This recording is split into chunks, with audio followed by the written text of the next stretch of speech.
O texto é o texto da primeira carta de Paulo aos Coríntios, capítulo 2. Então a gente vai ver essa transmutação de Paulo.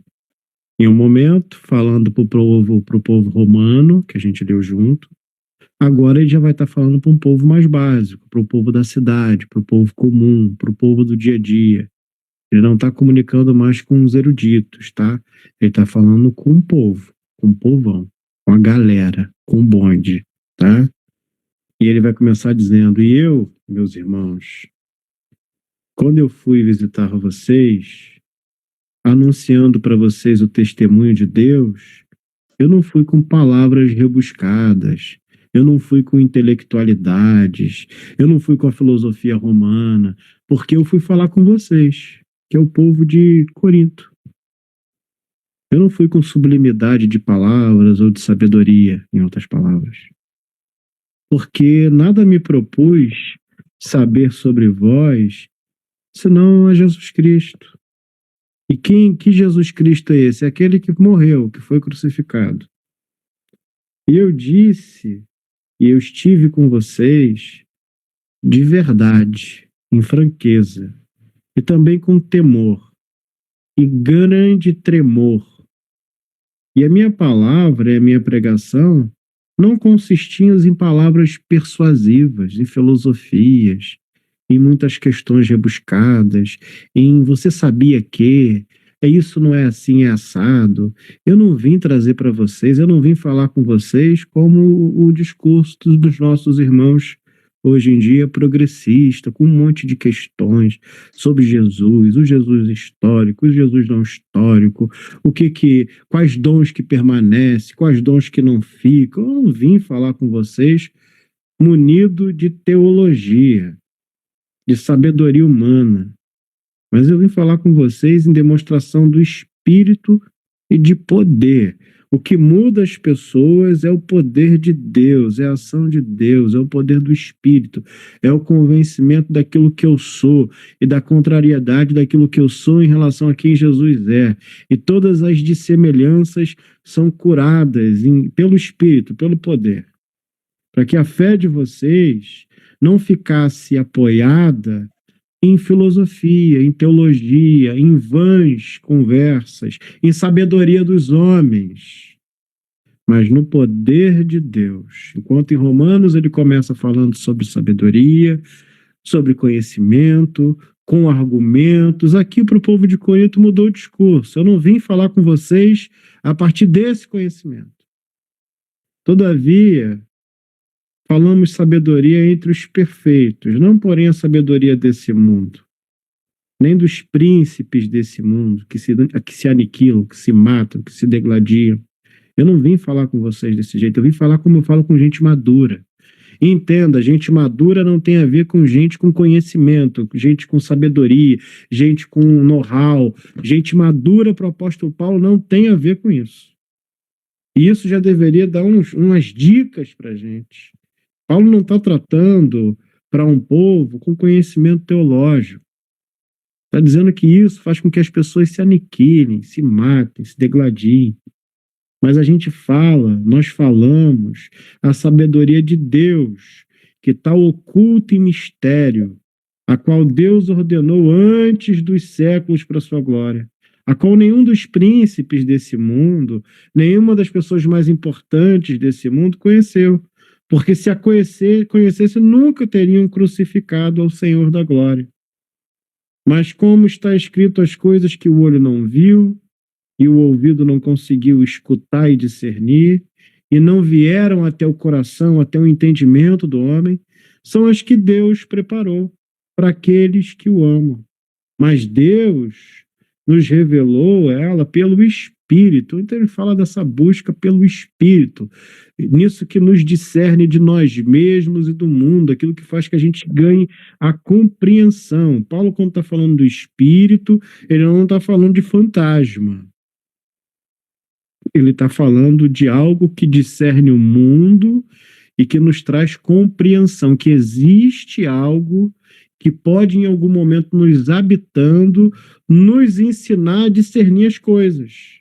Porque o Espírito, segundo ele, penetra todas as coisas, todas as camadas existenciais, ainda as profundezas de Deus. Então, esse Espírito nos conhece e nos é conhecido a partir da bondade, da graça de Deus, e esse Espírito também nos comunica ao próprio Deus. Porque qual dos homens sabe as coisas do homem, senão o Espírito do homem que nele está? Assim também, ninguém sabe as coisas de Deus, senão o Espírito de Deus.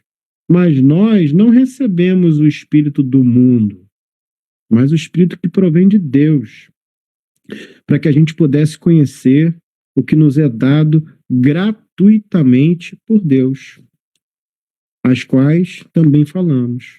Não com palavras que a sabedoria humana ensina. Eu não vim trazer para vocês uma nova filosofia, um novo conhecimento, mas com aquelas que o Espírito Santo ensina, comparando as coisas espirituais com as espirituais. Ora, o homem natural, a nossa humanidade, a nossa percepção, a nossa visão, né, não consegue compreender as coisas do Espírito de Deus, porque eles parecem doideira, loucura, e não pode entendê-las, porque elas se discernem apenas espiritualmente. Então existe uma mente que discerne as coisas que são espirituais. E essa mente é a mente que possui, segundo o apóstolo Paulo, o Espírito de Deus. Mas aquilo que é espiritual, bem, vai discernir tudo. E ele de ninguém é discernido. Porque quem conheceu a mente do Senhor, para que possa de alguma forma ensiná-lo, mas nós temos em nós a mente de Cristo. Próximo capítulo.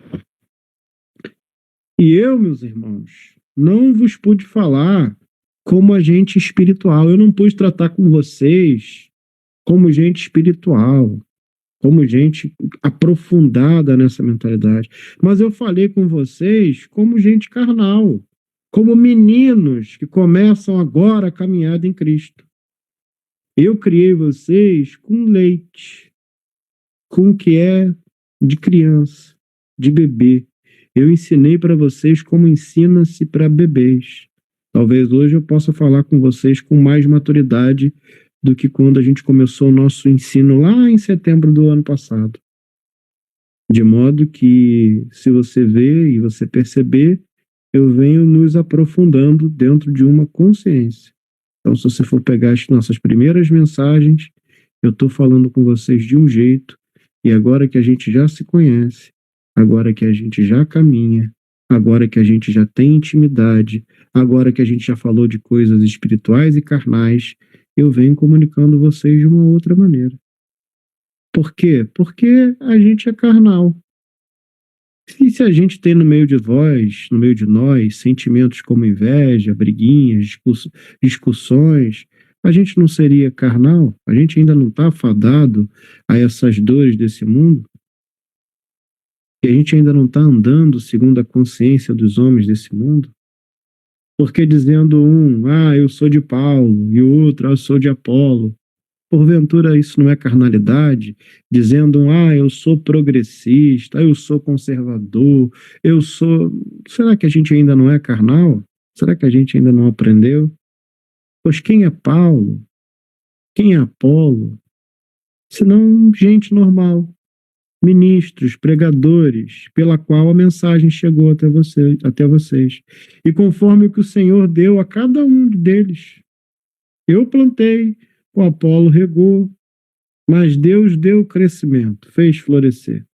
Por isso, não é quem planta alguma coisa melhor, e nem é quem rega alguma coisa melhor, mas é o próprio Deus que vai dar o crescimento. Ora, o que planta e o que rega são um, mas cada um receberá o seu galardão, a sua recompensa segundo o seu trabalho, porque nós somos apenas ajudadores de Deus. Vós sois lavoura de Deus, edifício de Deus, construção de Deus, casa de Deus.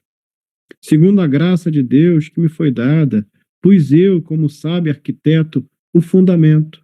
Eu estruturei fundamentos. Eu coloquei as vigas. e outro vai edificar sobre essas vigas. Mas veja, cada um edifica sobre aquilo mesmo que ele é. Porque ninguém pode pôr outro fundamento além daquele fundamento que já foi colocado, que é Jesus. Então, se vier alguém com uma outra coisa, de um outro Jesus, de um Jesus assim, de um Jesus assado, de um Jesus que não ressuscitou, de um Jesus simbólico, de um Jesus que é apenas um exemplo, de Jesus que é apenas uma miragem, desse Jesus que andam falando dentro dos ambientes filosóficos, o Jesus histórico, é só o Jesus histórico. Isso é um outro fundamento. E se alguém sobre esse fundamento formar um edifício de ouro, prata ou pedras preciosas, madeira, feno, palha, a obra de cada um se manifestará, na verdade, e o dia vai declarar. Porque pelo fogo isso vai ser descoberto. E o fogo vai provar qual seja a obra de cada um. Se a obra que alguém edificou nessa parte permanecer, esse receberá o galardão. E esse galardão, essa recompensa, vai ser segundo o que cada um caminhou, o que cada um propôs, o que cada um fundamentou.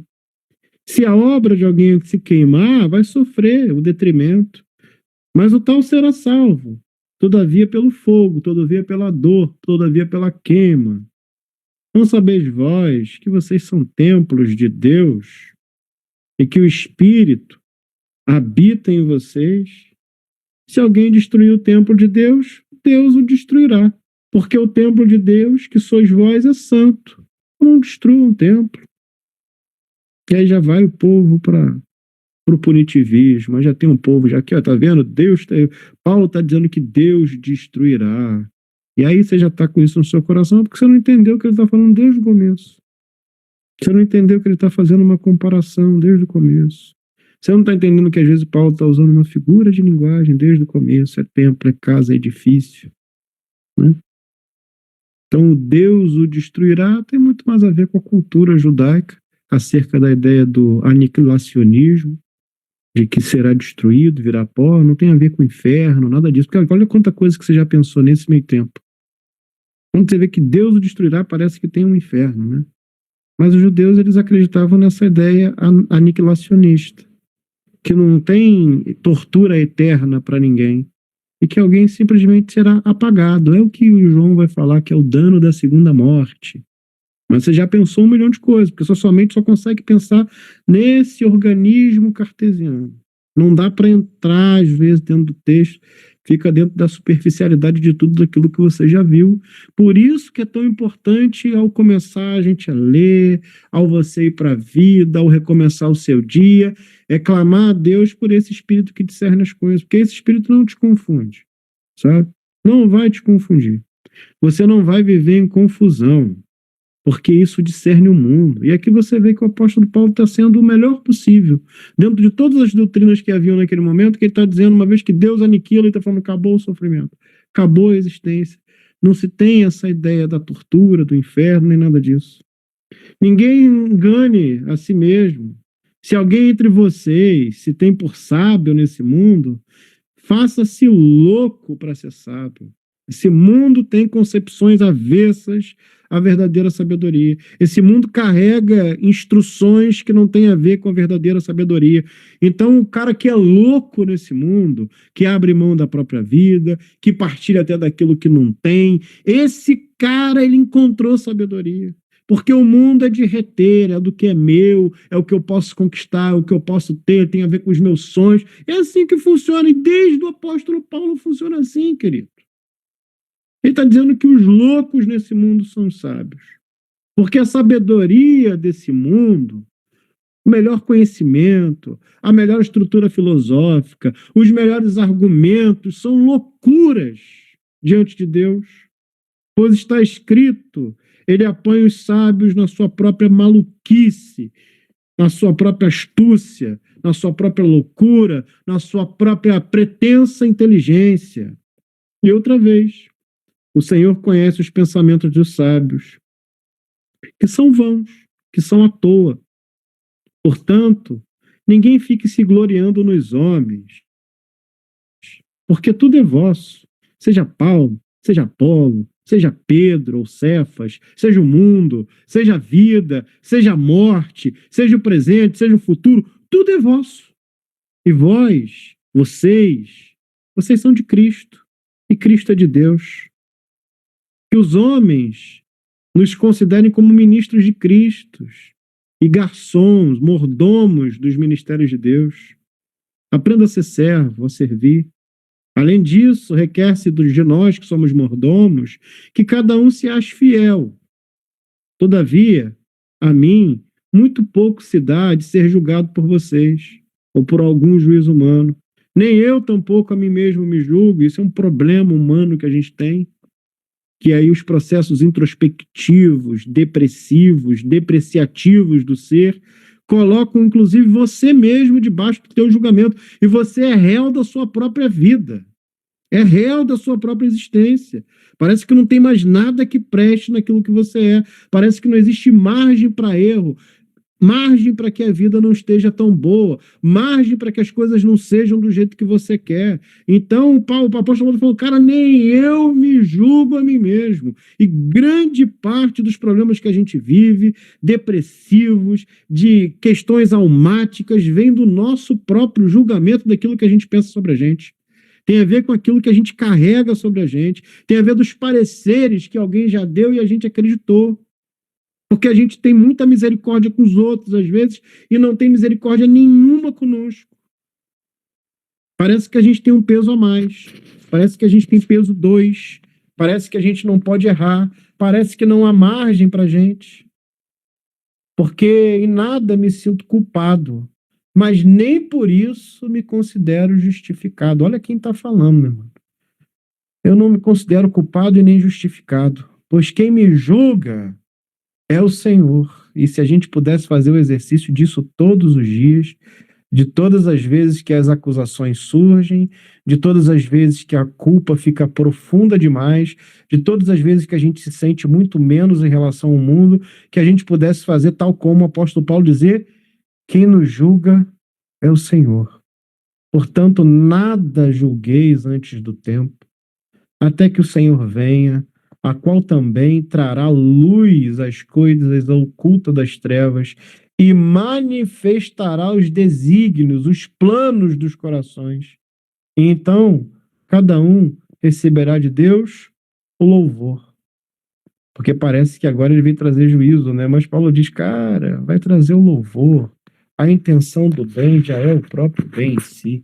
Já é tão difícil a gente pensar o bem de alguém, já é tão complexo a gente imaginar o bem de alguém. Corações com boas intenções. Ah, mas de boas intenções o inferno está cheio. Tá nada. O inferno está cheio de gente com culpa, remorso. Não que lá já habite alguém, mas que isso já é o próprio inferno. Já é. E você sabe muito bem. Você sabe que o tanto de culpa, remorso, tristeza que te habita, que já é um pequeno inferno. E só você sabe o quanto que é difícil ser você e tomar atitudes e tomar inclinações positivas para o teu dia, o quanto que você luta para ser positivo e não consegue. O apóstolo Paulo está falando sobre isso, sobre essas dores aqui. E eu, irmãos, apliquei essas coisas por semelhança a mim e a Apolo, por amor de vós, para que em nós vocês possam aprender a não ir além daquilo que está escrito, não vos ensoberbecendo a favor de um e contra o outro, não fujam desse caminho das escrituras. E quando ele está falando além daquilo que está escrito, ele está falando da lei. Lembra que não tinha Novo Testamento aqui ainda. Então ele está falando, cara, não fica pensando para além da lei. A lei já traz para a gente um caminho bom para a gente existir, para a gente ser no mundo. Não vamos ficar aqui conjecturando, construindo teologia, construindo escritos, escrevendo livros, escrevendo teses. Pelo amor de Deus, não vamos além daquilo que está escrito, para que a gente possa não se ensoberbecer a favor de um pensamento, de um segmento e contra o outro. Porque quem te faz diferente? O que você tem que não seja algo que tenha sido recebido? E se você recebeu, por que você está se gloriando? Você recebeu, você foi agraciado. Vocês já estão cheios, já estão ricos. Sem a gente, vocês reinam e quiseram reinar para que também nós viéssemos a reinar com vocês. Vocês já têm muito. Porque tenho para mim que Deus, a nós, apóstolos, nos pôs por últimos. Então, aqueles que são enviados, aqueles que ensinam, aqueles que possuem uma vocação de cuidado, eles são colocados aqui, segundo o apóstolo Paulo, por últimos, como gente condenada à morte, pois somos feitos espetáculos ao mundo, aos anjos e aos homens. Nós somos loucos por amor de Cristo. E vocês que aprendem da gente, vocês são sábios em Cristo. Nós acabamos sendo fracos e vocês acabam aprendendo e sendo fortes. Vocês são importantes e a gente é qualquer coisa. Até esta presente hora, a gente está com fome, a gente está com sede, a gente está pelado, a gente apanhou e a gente não tem aonde descansar a cabeça. Nós estamos cansados, trabalhando com nossas próprias mãos. A gente é xingado e a gente abençoa. A gente é perseguido, a gente sofre. Somos de todas as formas avacalhados, blasfemados, e a gente ora. Até o presente temos chegado a ser como o lixo desse mundo e como a escória de todos. Eu não escrevo essas coisas para envergonhar vocês, mas eu estou ensinando a vocês como eu estou ensinando para filhinhos, para criancinhas amadas. Porque ainda que vocês tivessem 10.000 tutores em Cristo, vocês não teriam, contudo, muitos pais. Porque eu, pelo Evangelho, vos gerei em Cristo. E eu estou ensinando para vocês, portanto, que vocês sejam os meus imitadores, que vocês olhem para mim, que vocês olhem para o Paulo. Porque esta causa vos mandei, e por conta disso eu mandei para vocês Timóteo. Timóteo, que é meu filhinho amado, meu discípulo, e é um homem fiel, fiel no Senhor, a qual vos lembrará os meus caminhos em Cristo, como por toda parte eu ensino, em cada igreja que eu visito. Mas alguns andam muito ensoberbecidos, como se eu não houvesse de ir ter convosco. Mas em breve eu vou até vocês. Se o Senhor quiser, então vocês conhecerão, não as palavras dos que andam muito cheios de si, mas vocês conhecerão o poder de Deus. Porque o reino de Deus não consiste em palavras. O reino de Deus é poder. O que vocês querem? Eu vou ter com vocês com uma vara na mão ou com amor e o espírito de mansidão? Geralmente se ouve que há entre vocês imoralidade, imoralidade tamanha que nem ainda entre os gentios se nomeia. Como haver, eu falei isso para vocês semana passada, para quem estava, né? Quem possua a mulher do seu pai, quem pegue a própria mãe ou a madrasta. Vocês estão cheios, estão soberbos, e nem ao menos vocês se entristecem por não ter tido entre vós tirado quem cometeu tal ação. Então vocês estão felizes com isso. O cara está pegando a própria mãe, a própria madrasta, e vocês não pegam e não separam esse cara para que ele possa ser corrigido, para que ele possa aprender, para que ele possa mudar. Vocês estão achando que isso é normal. Vocês estão achando que isso está tranquilo. Eu estou dizendo para vocês, eu sei que vocês são o pior tipo de gente que a gente pode ter, porque vocês são aqueles que são gentios. Gente que está contra aquilo que o apóstolo Paulo está pregando. É o pior tipo de gente. Mas Paulo falou assim, vocês não têm limites. Vocês não têm limites. Vocês não estão olhando para o mundo, para a vida. Vocês estão permitindo que coisas aconteçam e estão levando isso na normalidade. Eu, na verdade, ainda que ausente no corpo, eu estou presente no espírito. Já determinei, como se estivesse presente, que o que tal ato praticou em nome, olha só, o que tal ato praticou em nome do nosso Senhor Jesus Cristo, junto a vós e o meu espírito, com o poder do nosso Senhor Jesus Cristo, seja esse tal entregue para Satanás. Aí tu fala, porra, Paulo entregou um cara pro diabo. Esse tal seja entregue para Satanás, para a destruição da carne, para que o espírito seja salvo no dia do Senhor. Então, quer dizer, o cara vai ser entregue ao seu próprio desejo. Satanás aqui como um indicativo do antagonismo, né, aquele que se opõe, seja entregue para essa oposição, seja entregue para o opositor, seja entregue para aquele que trabalha contra Deus, porque Satanás não é essa figura que você aprendeu. Satanás tem dentro dessa construção aqui o simbólico, que é o Satan, né, lá do hebraico, que é o opositor. Então, que esse tal seja entregue para a oposição. Deixe ele fazer o que ele quer, para que destrua-se a si mesmo, para que se destrua a carne, mas que esse espírito desse indivíduo possa ser salvo no dia do Senhor. Não é boa a vossa vanglória. Vocês não estão sabendo que um pouco de fermento faz azedar, faz crescer toda a massa. Purifiquem-se, pois, do fermento velho, para que vocês, de alguma forma, sejam uma nova massa, assim como vocês estão sem fermento, porque Cristo, nossa Páscoa, foi sacrificado por vocês. Por isso, façamos a festa, não com fermento velho, não com as coisas antigas, não voltando para práticas antigas, nem com o fermento da maldade, da malícia, mas com os ázimos da sinceridade e da verdade. Já por carta, vos tenho escrito que não os associeis com os imorais, com aqueles que praticam imoralidades. E aí na sua tradução pode estar fornicadores, né? Ainda que não inteiramente com os fornicadores desse mundo, ou com os avarentos, ou com os ladrões, ou com os idólatras, porque então vos seria necessário sair do mundo. Então não estou dizendo para vocês pararem de andar com todo tipo de gente que está por aí, ou de gente que mostre que a moralidade talvez não seja o seu forte. Mas agora vos escrevi que não vos associeis com aquele que, dizendo-se irmão, dizendo-se fraterno, dizendo-se parte do corpo, dizendo-se um de nós, praticar deliberadamente, sem qualquer juízo, a fornicação ou a imoralidade, ou que seja avarento, ou que seja idólatra, ou um cara maldizente, ou um beberrão, ou um ladrão.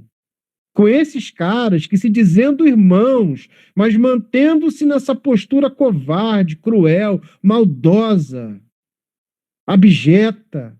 Com esses caras, cara, evitem até de vocês saírem para comer. Porque o que eu tenho eu de julgar também os que são de fora.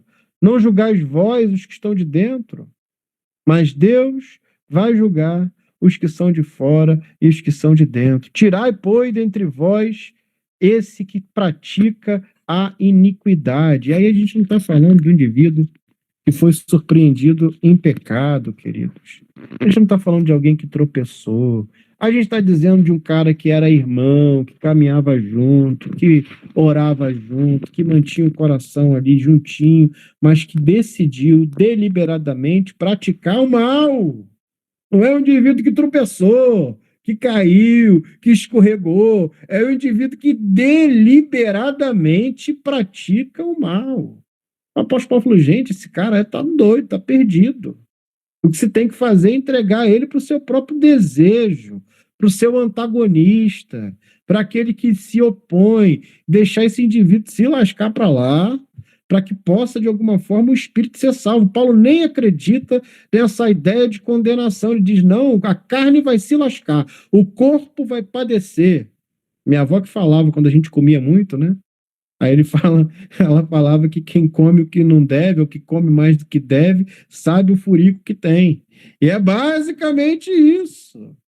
Tá fazendo besteira, quer viver no meio da gente em comunidade, quer partilhar a vida, mas quer continuar como um iníquo, praticando a iniquidade. Iniquidade essa Não apenas que faça mal ao seu próprio coraçãozinho, ao seu próprio corpo, mas que pratica o mal contra os outros. São os malfeitores dos outros, são os maldizentes dos outros, são os que praticam imoralidade com os outros. É gente que se converteu, mas não esqueceu, mas esqueceu da cruz de Cristo. Paulo é radical. Paulo diz: olha, com esses você não deve nem andar. Jesus ainda tem um coração, né, diferente de Paulo, e que bom que é assim, né? Jesus diz que a gente tem que orar pelos nossos inimigos. Paulo diz: não senta para comer com esses caras. Paulo é mais radical, principalmente quando ele está falando para o povo de Corinto, que é um povo gentio, é um povo que vem perdendo práticas que de alguma forma se comunicavam com um lado muito perverso da existência no mundo greco-romano, que era um lado quase que vil e cruel, um lado sádico do ser. Então o apóstolo Paulo falou: olha, desse jeito que esse povo vive, não dá para viver. Desse jeito não sobra vida. Desse jeito não sobra nada. Desse jeito não vai permanecer a sua fé. Desse jeito você vai se corromper e você vai corromper os seus costumes. E aí o apóstolo Paulo, diferentemente de Jesus, porque Jesus a gente vê que Jesus não entregou ninguém para Satanás, né, em momento nenhum. Pelo contrário, né? Jesus livrou pessoas de Satanás. Mas esse é um momento em que o discurso de Paulo e o discurso de Jesus se desassemelham. Por quê? Porque Paulo não é Jesus. Porque Paulo resolve como eu e você resolvemos. Porque Paulo fala: esse cara aqui é muito merda, não andem com ele, não. Jesus vai olhar para o indivíduo e vai ver compaixão, vai ver amor. Paulo olha e fala: cuidado com esse cara. Cuidado com esse indivíduo. O cara tá pegando a própria madrasta, não tem limite. Esse indivíduo que tá pegando a própria madrasta, a esposa do próprio pai, não tem limite nenhum. Paulo lida com as dores do jeito que gente lida com as dores. E se nesse momento você quiser desobedecer a Paulo, você pode, é óbvio, porque tudo aquilo que Paulo está dizendo tem a ver apenas com Paulo, com a experiência de Paulo, com o olhar de Paulo, com o jeito que Paulo enxerga. E Paulo enxerga como gente, como eu, como você. Então, pode, claro que pode. Se você quiser dar mais uma chance, se você quiser caminhar mais uma milha, se você... Agora, eu vou contar uma história para vocês, tá? Quem dá confiança para gente perversa chora mais. E você sabe muito bem. Você sabe muito bem. Pode desobedecer a Paulo? Pode. Jesus foi um cara muito mais legal que Paulo? Foi. O conselho de Jesus é vida eterna para a nossa vida? É. Então, vocês podem fazer o contrário, mas na pele vocês sabem como é lidar com gente perversa. Dá vontade de dar mais uma chance? Às vezes é um tio, uma tia, às vezes é um pai, às vezes é um irmão, uma irmã, um irmão. Você sabe como é lidar com esse perverso, não sabe? Você já experimentou isso no processo. Então você já sabe que o conselho de Paulo não é balela. Você já sabe que o que o cara está falando, ele já experimentou o Cristo de acolher todo mundo, de receber todo mundo, de amar todo mundo e de se lascar. E aí ele dá o conselho de Paulo, que não é o conselho de Cristo. Paulo diz: esse cara que é perverso, que é maldoso, que é sinistro, evite o contato. Faz bem para a tua vida. E você sabe desse conselho? Na carne. Você sabe na tua pele. Você sabe como que dói. Você sabe como que é difícil perdoar o cruel. Às vezes é bom a gente não ter contato, porque a gente não vai precisar perdoar com aquele que a gente não tem contato. É verdade ou é mentira? Então você pode ficar aí falando: não, mas Jesus disse. Fica com isso, tá tudo bem. Não faz mal nenhum, meu irmão. Você perdoar, andar mais uma milha, dar a outra face. Olha, eu vou ficar feliz por você e a gente vai fechar o nosso acordo aqui. Porém, você sabe na pele como que é. E aí você sabe na pele que o conselho do apóstolo Paulo é um conselho sábio. Você que sabe. A escolha está diante de você. Você pode lembrar agora do tio, da tia, do parente, do pai, da mãe, do irmão. Você vai lembrar que é gente que tu deu chance, que tu confiou. Mas existe gente má no mundo, cara. E o pior é que quando o mal tá do nosso lado. É nosso amigo, ou foi nosso amigo, ou é o nosso parente, ou é o nosso parente de sangue próximo, aí o bicho pega, cara. Porque tu quer dar todas as chances do mundo. Mas vem todo o sofrimento do mundo, porque o peso desse que é familiar, que é amigo, é muito maior de tristeza no nosso coração. Então você pode seguir o segmento, vai seguir bonito o conselho de Jesus, dá a outra face, caminha mais uma milha. Você pode fazer, se pedir a capa, você dá a cueca. Você pode fazer. Agora você sabe o quanto de dor você acumulou na tua vida por ser assim. E aí você pode ouvir o apóstolo Paulo, que esse que é cruel, esse que não se arrepende, esse que faz o mal por profissão, esse cara é bom a gente manter, e é saúde para nossa vida, tá? A gente não está mantendo distância só porque a gente não quer arrumar confusão, não, não, porque nos suga a vida e a saúde. Sabe aquele tipo de gente que só de você falar com a pessoa você já adoece, já suga toda a tua energia? Eu tenho certeza que você sabe, porque isso não é exclusivo na minha vida, também afeta a sua. Então você pode achar que o apóstolo Paulo está sendo duro demais? Pode. Claro que pode, porra. Eu acho que ele deixou esse escrito aqui, inclusive, para a gente questionar ele. Ele deixou esse escrito aqui para o povo de Corinto saber a forma com que ele pensa. Mas você sabe muito bem como que é lidar com essa pessoa. Tu sabe. E aí você sabe o quanto que isso te rouba. E aí, por mais que você tente dar razão para Jesus, e é o que nós devemos fazer, dar razão para Jesus, né? Então, por mais que você tente isso, você sabe que o apóstolo Paulo está certo. Que tem gente que está próximo, que tem consanguinidade, que tem alinhamento teológico, alinhamento de pensamento, mas não dá para viver junto. Porque é gente cruel. É gente que não mede esforços para te adoecer. Parece que a própria existência do indivíduo carrega em você uma conexão quase que kármica, que toda vez que você tem que lidar, te adoece meio corpo. Eu sei como funciona. Sei bem como funciona. O apóstolo Paulo falou: evite. Evite. Né? Se ele pudesse dar um conselho nos dias de hoje, ele diria: trata de longe. Mantenha uma distância segura. Porque é bom que se mantenha a distância segura daquilo que te adoece. Então, o conselho de Paulo é um conselho sóbrio. É um conselho de alguém que, de alguma forma, traz para a gente uma reflexão profunda. Acima de tudo, o que o apóstolo Paulo está nos comunicando nesse texto, principalmente comunicando para um povo de Corinto, um povo de uma zona portuária, de uma diversidade enorme, de um povo de cidade simples, de um povo que não vinha dos mesmos costumes romanos, é que a gente tem que tentar, de alguma forma, se comunicar na linguagem das pessoas.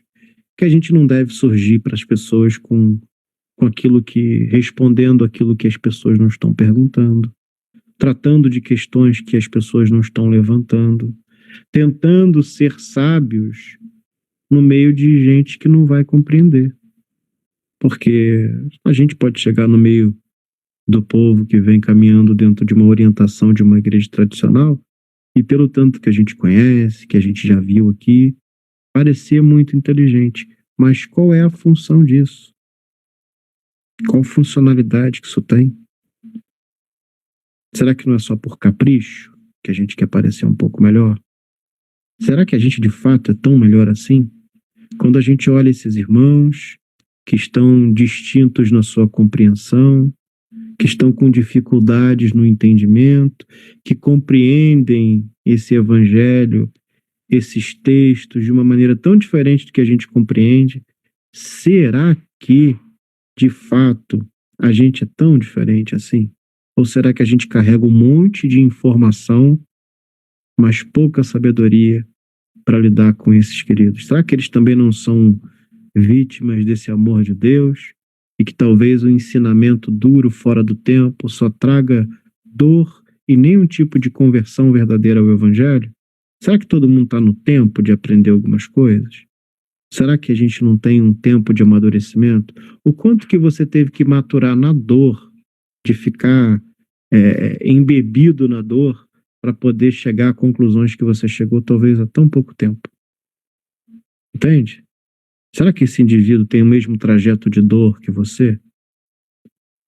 Será? Tem um filósofo chamado Bergson, que ele trabalha essa questão não do que a gente aprende, mas do que dura. E aí ele fala que as mãos de quem compôs a Quinta Sinfonia já tocou, de alguma forma, algumas notas desafinadas. E o que nos difere é o tempo. O cara que pintou a Capela Sistina já rasgou algum papel ao tentar desenhar. Porque o que nos atravessa é o tempo, é o que dura. É o quanto que o conhecimento em nós permanece. E o quanto que a gente tenta mediante ao fracasso. Então, quem desenhou o que é perfeito, o que é lindo, um dia já rabiscou coisas sem sentido. Será que a gente também não é assim? E será que o próximo também não é assim?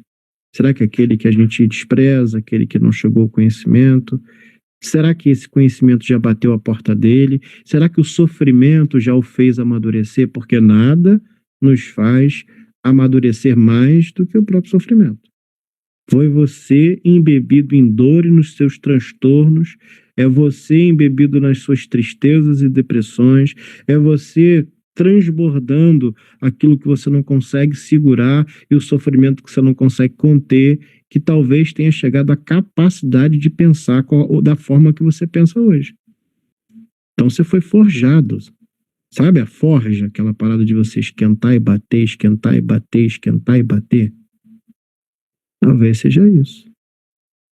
Esquentar e bater, esquentar e bater, esquentar e bater, até que você tomou forma de alguma coisa. Mas não significa que você sempre teve essa forma. Tá me entendendo? Foi esquentar e bater. E o apóstolo Paulo está falando sobre isso.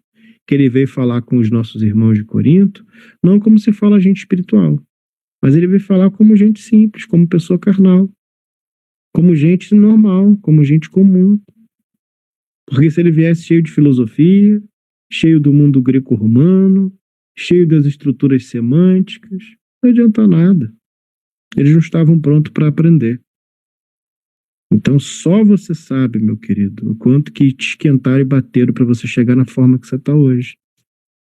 Então a gente precisa dar uma respirada com paciência acerca do próximo. As estruturas religiosas, elas são completamente imperfeitas, inclusive são feitas para ser imperfeitas, porque a gente sabe que perfeito é somente o nosso Senhor Jesus Cristo. Somente.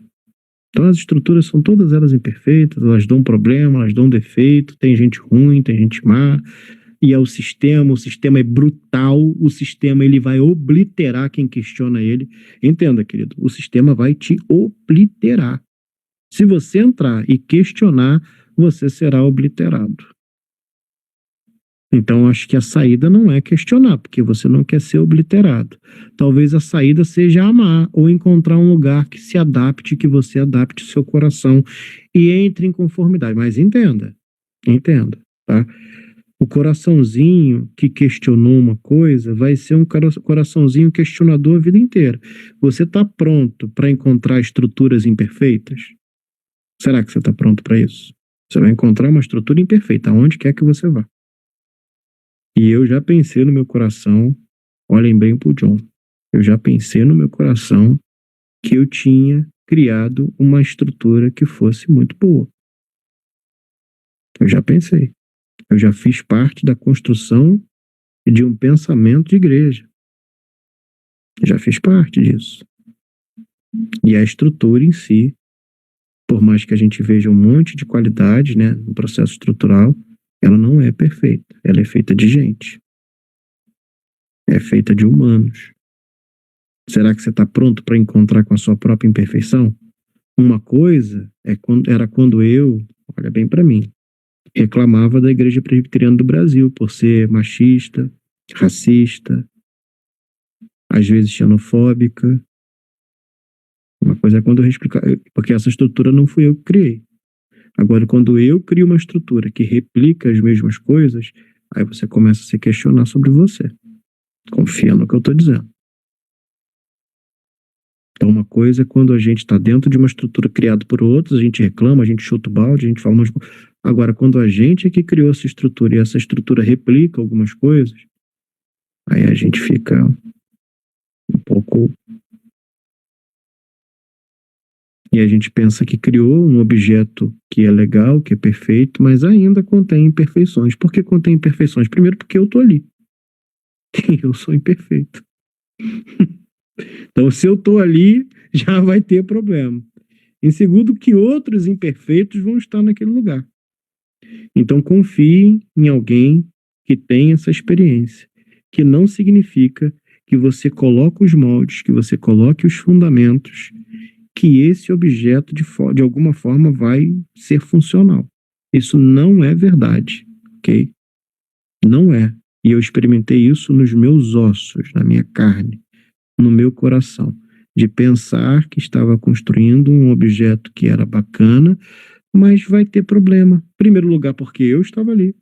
Em segundo lugar, porque existem outros imperfeitos no meio daquele processo. Então não é porque a gente está criando as regras que o jogo vai ser legal. A gente pode perder no jogo que a gente criou as regras. Entendam isso que o John tá falando para vocês. A gente perde no jogo que a gente criou, cara. Entende? Então não pensem que resolve quando a gente faz tudo do jeitinho que a gente acha que tem que fazer. Porque aquele objeto ali vai ser imperfeito porque me contém e que contém outros que são como eu. Não carreguem isso no coração, essa pretensão, essa vã pretensão. Porque é totalmente vã, entende? Então, imaginem que o problema, como você pode estar achando que o problema é o sistema, não é, tá? O problema é você. É porque as coisas que você vê com os seus olhos estão todas elas calcificadas na sua dor, e a sua dor fez com que você ficasse desconfiado do mundo, e por você ficar desconfiado do mundo, de você saber quem você é e que você desconfiou do mundo, você não consegue mais confiar em nada e nem ninguém. Talvez você tenha que trocar o seu olhar. E como é que troca esse olhar? O apóstolo Paulo nos ensinou aqui. É esse clamor pelo Espírito que discerne o mundo. É o Espírito que sabe que o outro é mau. E eu não vou tratar o outro diferente porque ele é mau. Eu não vou tratar ele mal porque ele é mau. Eu posso, inclusive, não querer lidar com ele, como o apóstolo Paulo nos ensinou. Olha, eu não quero porque isso aqui é terrível. Mas eu não vou desumanizá-lo. Pelo contrário, eu vou perdoá-lo, e o perdão vai me colocar na condição de, inclusive, não querer mais conviver naquela realidade. E fazer tal como Paulo fez, olha, tá entregue para Satanás. Mesmo que você não queira que tenha diabo na vida dele, porque eu sei que você não quer. Mas tá lá, deixa ele no cantinho dele, sabe? É esse espírito que discerne o mundo, que discerne as intenções, que sabe quando alguém quer te enrolar e te machucar e te ferir, que sabe quando alguém não está bem intencionado com você. É saber sobre o mundo e sobre as coisas. É esse espírito. É esse clamor. É esse discernimento. Aí tu pode estar falando, John, tem muito pouca fé dentro de mim agora para poder pensar que vai me fazer um download de um espírito e esse espírito vai me fazer discernir o mundo. Só de você já pensar isso, você já tem esse espírito que discerne o mundo, meu querido. Porque tem um monte de gente aí pagando 80 mil reais para subir montanha. Tem um monte de gente aí que está colocando a fé no que é visível. Tem um monte de gente aí tocando em arca. Tem um monte de gente aí achando que o Espírito Santo causa um comichão dentro do coraçãozinho dele, parece que tá uma coceira. Tem um monte de gente aí achando que arrepio é sinal de Deus. Tem um monte de gente aí. Então, só de você se questionar, meu querido, algo já transcendeu em você. Só de você não ceder à loucura das hierarquias, dos principados, das potestades, dos poderes desse mundo, querido, já existe algum discernimento em você. O que você precisa é abrir o seu coração para que esse discernimento amplie a tua visão e teu cognitivo, para que você possa discernir o mundo. E eu vou dizer para vocês que o mundo não vai conseguir discernir você, porque suas atitudes vão fugir do escopo cartesiano. Já não tem mais o toma lá da cá, da relação diária. Já é alguém que faz as coisas simplesmente por amor, que não está esperando nada em troca, que não está querendo nenhum tipo de aplauso, que não quer aparecer para nada, que só quer servir, que só quer cuidar quando tiver oportunidade, que não está atrás de um mundo doente para virar herói, mas que está atrás de um coração quebrantado para poder participar daquela dor. É assim que funciona. É assim que a gente deve conviver. Então, até a tua crise de fé meu querido, faz parte do plano do Espírito que discerne o mundo, para que você não seja como você era antes. A tua crise de fé hoje é para que você não faça as coisas de olhos fechados como você fez antes. Talvez a tua crise de fé hoje tenha a ver com uma estrutura criada pelo próprio Deus, para que você não se entregue, para você perder a sua família, para você perder os seus amigos, para você perder o teu tempo em troca de algo que não dá vida para a tua existência. Aí você fala, eu tenho falta de fé, John. Não, meu querido, não tem falta de fé aí, não.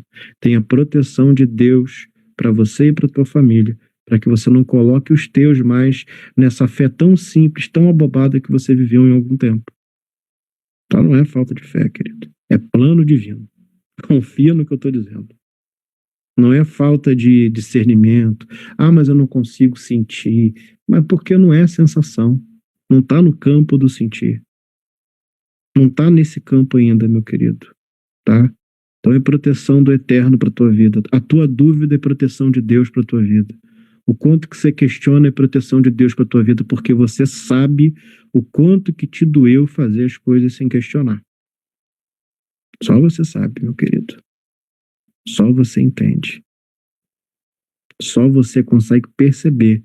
E aí você fica voltando naquele tempo, você fica voltando naqueles questionamentos, e você fala, meu Deus do céu, eu perdi a fé. Não, querido, você ganhou uma percepção, você ganhou discernimento. Questionar é um discernimento. É aprender que as coisas, de fato, precisam caber na nossa fé. O que você fazia era desvairado. O que você fez na sua vida não faz sentido. Se você hoje, com a tua família, com filho ou sem filho, com os parentes, com a gente, com o pessoal que tu cuida, vivesse daquele jeito que você vivia antes, você estava lascado. A família não sobrevive. O casamento não sobrevive. Seu casamento, provavelmente, a sua relação com uma outra pessoa tão diferente de você não teria sobrevivido com aquela fé cega sem questionamento. Não teria sobrevivido. Porque começa a ter os desacordos naturais que surgem desse processo. Então, respira. Que a tua dúvida, que a sua falta de fé é salvação de Deus para sua vida. Acredita no que eu estou dizendo. Eu sou um velho nesse mundo já. E eu já percebi e discerni quase todas essas coisas em mim. E para terminar, essa sabedoria que o apóstolo Paulo tem, ele vem da sabedoria do açoite, é a sabedoria da derrota, é a sabedoria do fracasso, é a sabedoria de ser forjado e macetado e marretado. Essa sabedoria ela não vem do conhecimento que a gente adquire em qualquer lugar. Então, quando você me diz o tamanho da sua dor, quando você prospecta para mim a sua dor, eu preciso dizer para você que, tal como a sua dor, existe um peso enorme de aprendizado no ser. Então não dá para você aprender qualquer coisa nesse mundo por download. Poucos são aqueles que conseguem apenas ouvindo captar alguma coisa. É quando aquilo bate na tua porta. É quando aquilo é de dentro da tua casa. É quando o vilão é teu pai, tua mãe, teu irmão, tua irmã. É quando aquilo vem de dentro. Ali que vem o aprendizado. É ali que vem a escola. Quando você ouve a dor do outro, aquilo só é a dor do outro. Mas a empatia, esse pathos, né, de se sentir parte daquela dor, né, só surge quando você é macetado. Então, se você estiver sofrendo agora e estiver com angústias e dores terríveis e com situações que você pensa que não vai suportar e que por vezes você vai explodir, você não vai, ok? Você não vai explodir. Mas isso na maturidade do teu ser, de capturar essa dor e aprender com ela. Ah, mas eu quero ficar sentindo dor para aprender. Meu filho, isso é inevitável. Tá? É inevitável. A gente só aprende a tirar o dedo da reta do martelo depois que a gente martela ali a primeira vez. A gente já sabe que não pode segurar o prego. Dá aquela batidinha, deixa o prego firmar e depois a gente mete o cacete. Se ficar com o dedo ali, a gente vai aprender da pior forma. Vai aprender do pior jeito. Então, isso que você hoje aprendeu é fruto da dor. Então, não tente fugir da dor. É como o Renato Russo vai dizer numa das suas músicas, né? Tudo é dor e toda dor vem do desejo de não sentirmos dor. Então, a gente fica na busca de não sofrer, de não doer, porque você sabe o quanto que às vezes você está na beirada. A gente vive uma vida na beirada, na beira do precipício. Tu pensa assim, que se acontecer mais uma coisa, do tamanho daquela coisa que já aconteceu, agora é do precipício para baixo. Não é, querido, tá? Não é, não. Dá para aprender, dá para ter sabedoria na dor, e metade da sabedoria que você tem hoje, se você for pensar, veio da quantidade de dor que você sentiu. Então, o apóstolo Paulo, quando ele vai dizer que ele foi castigado, que ele é humilhado, que ele é açoitado, e daí vem essa sabedoria da dor. Daí que vem a prospecção dele de pensar, inclusive, falar, olha, evite certas dores, evite quem planeja o mal, evite caminhar com quem, mesmo se dizendo irmão, caminha contrário às estruturas daquilo que ele crê, aquele que vai contrário à própria fé. Evite, isso é sabedoria da dor. Isso é sabedoria da traição. Isso é sabedoria de quem foi forjado na porrada, de quem não fugiu da dor, mas resolveu acolher ela, sentir a dor que tem para ser sentida e de alguma forma tirar o aprendizado, porque não dá para aprender sem dor. Para você aprender a andar, tu caiu pra caceta, para andar de bicicleta ralou o joelho, e toda a sabedoria que a gente tem vem de alguma forma de alguma dor que a gente sentiu. É isso, tá? Não tem jeito. Para ser o profissional que você é hoje, teve dor. Para ser a mãe que você é hoje, teve dor. Teve dores terríveis, cara. Não imagina, hoje você vê, talvez, quem tem neto, né? E eu vejo isso pelo meu pai. Meu pai vê tudo numa simplicidade danada. Eu vou tentar falar alguma coisa com as minhas filhas, meu pai fala, calma, meu filho. Não é assim. Ele quase invoca ali o Bauman misturado com Paulo Freire. Mas comigo era varada, correada e paulada. Não é assim? Você que é avó? Você que é avô? Você sabe que é, cara. Que pro teu neto é calma, é psicologia. Surge o Freud com Dalai Lama. Um cruzo de Freud com Dalai Lama. Agora, para lidar com o filho, chinelo era havaiana de pau. Plá! Eu sei que é, pô. Eu sei que é, porque é assim que é. Porque a dor que você teve como mãe, a dor que você teve no processo, fez com que hoje, na experiência da dor, você olhe para o seu netinho, depois de ver que teu filho está fazendo terapia toda semana, 4 vezes por semana, e casou com um homem que é drogado, que só faz merda, ou que o outro que é grosso, agressivo, aí você percebeu que você teve uma atitude errada com seus filhos. Você meio que falou, opa, errei aqui, não vou fazer com o neto. É a sabedoria da dor. Confia, meu querido, no que eu estou dizendo. Primeiro filho, o que acontece? Você fica lá vendo se tá indo, tá respirando, deixa eu ver, tá respirando, aí bota a mão assim, respirou. O segundo filho, para quem tem, já sabe como é que é. Tá com 6 meses, a criança chata fala, vai lá, faz o teu mamar, esquenta no micro-ondas. É assim que funciona. É a sabedoria da dor, meu querido. Confia. É assim que é. Aquilo que em nós foi dor em algum momento, vai virar a nossa força em outro momento. Se a gente tiver resiliência para aprender. Se a gente suportar essa dor. Eu duvido que você tenha aí no teu coraçãozinho desses caracteres que você vê de mais importante que você tem, que não tenha sido forjado em humilhações e dores. Foi. Eu sou uma pessoa muito honesta. Aí tu lembra como é que era o pai? Botou a mão no que não era teu, vinha reguada, martelada. Não é? Eu sou muito resiliente, eu escuto muito bem. Aí tu lembra da tua infância, como é que era na tua casa. Eu trato muito bem a minha esposa. Você lembra como que teu pai tratava a tua mãe. Não é? São suas dores, cara. Olha que loucura, né?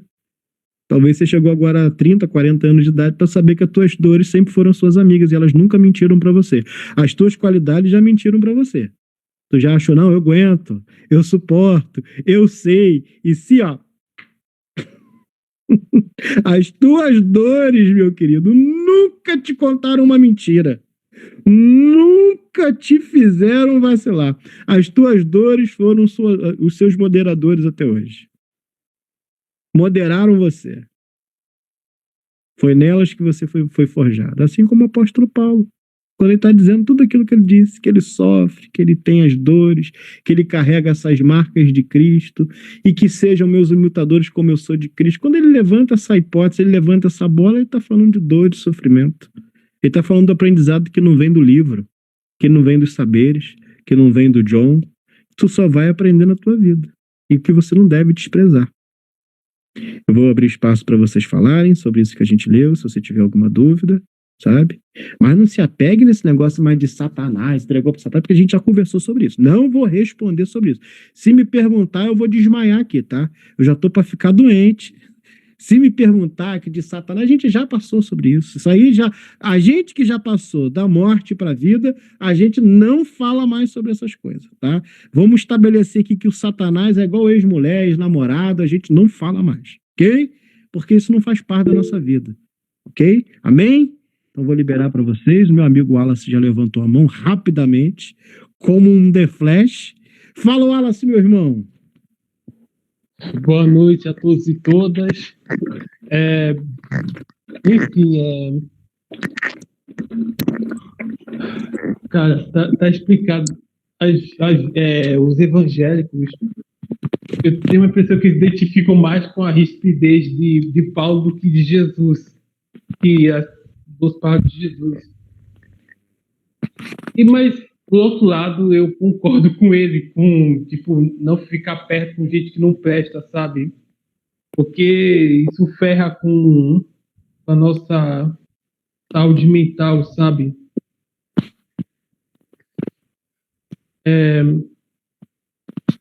A gente tem que.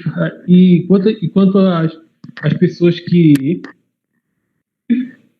só querem propagar o mal e tal, ao invés de tentar convertê-la, né, para serem boas pessoas, concordo que a gente tem que fazer como num trecho da oração de exorcismo de São Bento, fazer elas tomarem o próprio veneno delas. E provavelmente elas vão se ferrar com a própria maldade, sabe? E, e é isso. Agradeço pela oportunidade. Tamo junto, meu irmão. É nóis. Rafael, meu irmão, cadê você, varão?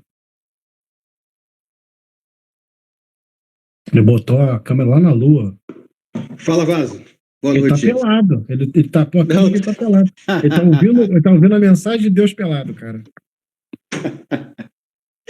Não, cara, é porque minha câmera frontal tá quebrada. Ele tá nu, igreja. Tá pelado, ouvindo a palavra de Deus. Eu nunca vi isso. Ai, ai. Então, boa noite aí, pessoal. Tem 2 semanas aí que eu tô ausente aí, né? Desviado, mas tô voltando aos pouquinhos aí pros caminhos do Senhor. Restitui. Canta, restitui. Amém. Aqui, a minha pergunta é. Eu esqueci a pergunta, cara.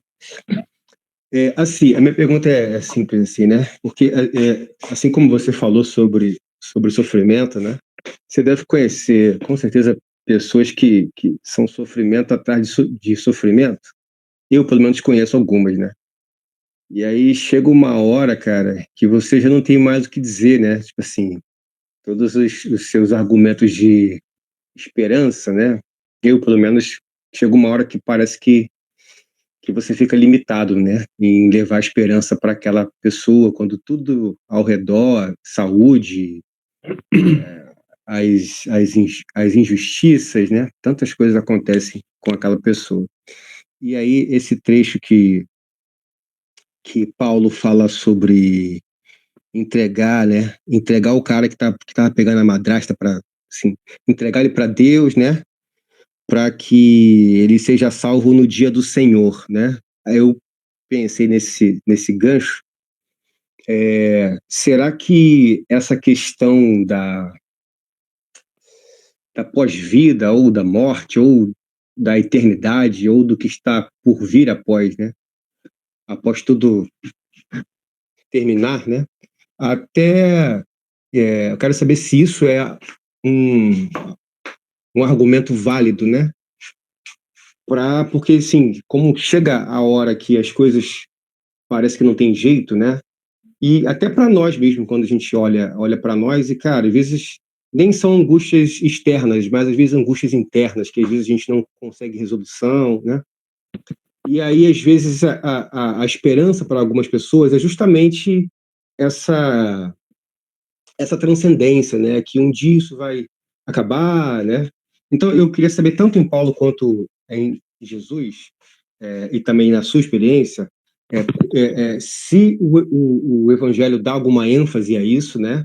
Ou se a gente deve simplesmente e exclusivamente olhar para a nossa vida horizontal e não dar isso como uma possível solução, essa transcendência ou a morte, ou, cara, isso só vai se resolver depois que você for para o céu, ou alguma coisa nesse sentido. Porque algumas pessoas interpretam o que Jesus disse, né, dessa forma, interpretam o que Paulo disse dessa forma. Tipo assim, cara, tem situações que só depois da morte resolve, né? Então eu queria saber se o Evangelho trata de fato sobre isso, né? Porque eu particularmente eu tô dentro do grupo que você falou, que ainda carrega essas interpretações a partir da igreja, da sua criação. Então é um pouco mais difícil você romper essa bolha de perceber as coisas por um lado mais de forma mais clara, de acordo com o que o Evangelho de fato gostaria de me ensinar, né? Eu ainda estou Eu vou nessa. convocar a igreja hoje para fazer uma Genkidama para poder quebrar esse espírito aí. Isso, Varão, junta o Vamos poder juntar dos a igreja. mares. Vamos, vamos Então, por, vamos por fatias, Rafael. Você falou tem sim, muitas camadas, tá? Bom, em primeiro lugar, Paulo acreditava na transcendência, ok? Paulo acreditava na transcendência, ele era da origem dos fariseus, então no segmento religioso que acreditava na transcendência, acreditava nessa ideia de que a gente vai, de alguma forma, gozar de um momento de alegria após a morte, tá? Para Jesus e para os apóstolos, havia ali uma ideia de que esse reino, o reino de Deus, ele vinha com paz, justiça e alegria no Espírito Santo. Isso não tem a ver com transcendência, tem a ver com a vida que a gente vive hoje. É um reino que vem e manifesta-se com uma cultura do reino, uma cultura em que a gente vai ter o pão de cada dia, em que a gente vai ter a divisão, a partilha, em que esse reino é um reino que vem até nós, então ele não é capturado pelo esforço, é um reino que veio pela graça, se manifesta nas nossas relações. Então, quem está certo, né? O apóstolo Paulo, na transcendência, Jesus e parte dos apóstolos que vai falar sobre esse reino que vem e com ele a manifestação de uma cultura. Quem que está certo nisso? Os dois, né? O que não dá é para a gente dizer para uma pessoa que ela só vai ter alívio quando ela morrer, porque isso não tem a ver com a vida. Jesus, ele veio para que a gente tenha vida, e uma vida sobremaneiramente pujante, vida em abundância, né? Então, esse reino veio para a vida em abundância, veio para o hoje também, veio para o agora, para que a gente possa ficar feliz, para que a gente tenha alegria. Então, só dizer para o indivíduo que quando ele morrer está tudo resolvido, que ele vai ter um peso de glória, que ele vai ter um galardão, faz com que a gente não se preocupe em ser uma oração respondida de alguém. A gente precisa ser essa oração respondida, a gente precisa ser bálsamo e cuidado na vida das pessoas, e a gente tem que nutrir elas também, que nem tudo se resume à materialidade dessa existência. A materialidade dessa existência é uma parte daquilo que a gente tem, e é uma parte que a gente tem que ter bem resolvida na nossa existência, na nossa vida. Mas só existe gente com dores profundas, só existem pessoas com sofrimentos enormes, porque de fato existe alguns que estão gozando duas vezes. A verdade é essa. A gente tem um bando de gente que vive de privilégio, que tem privilégio da saúde. Você fala, mas tem um monte de gente morrendo, tem um monte de gente morrendo, porque tem um monte de gente que tem mais do que devia ter e cobra pelo direito da saúde. Ah, tem gente que tem mais comida do que os outros. Tem mais comida do que os outros, então uns comem até cair para fora da mesa, como a gente vê Jesus falando sobre o rico e Lázaro, e outros ficam do lado de fora com fome. Tem uns que sofrem as dores de não terem dignidade, né? E outros que gostam de ser tratados pelo cargo que ocupam. pela escolaridade que tem. Então a gente tem um mundo de privilégios e tem um monte de gente que vive na beirada disso. A gente tem um povo que vive de maneira descansada e descompromissada, e a gente tem criança sendo bombardeada agora, nesse momento. Então a gente tem um lado muito privilegiado, enquanto um outro lado está sendo açoitado. E é exatamente uma coisa em detrimento da outra.